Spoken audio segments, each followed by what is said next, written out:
To answer the question for this week's discussion board, has my understanding of dominant minority relations in the United States changed?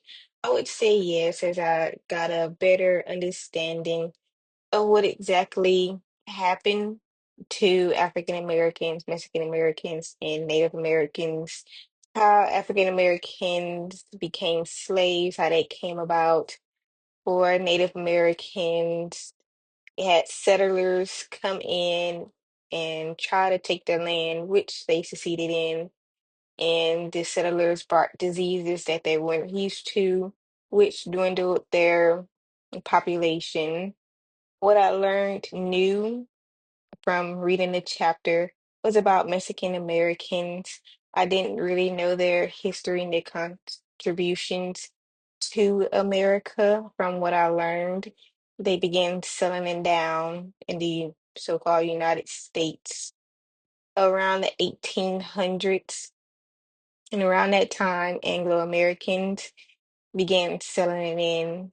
They used their power to take their land in Texas. It began in the 1800s.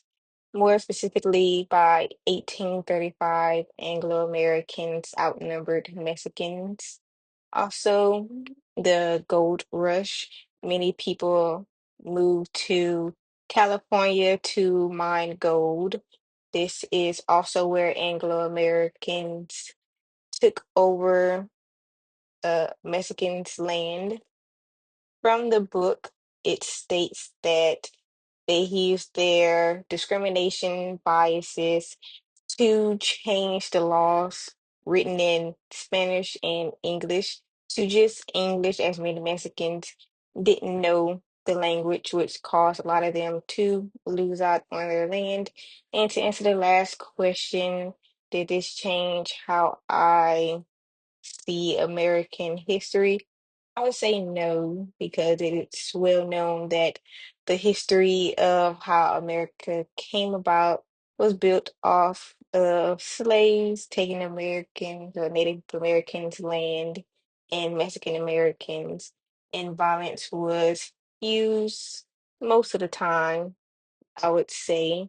So, learning all of this, did it shape how I see American history? Let's see, no.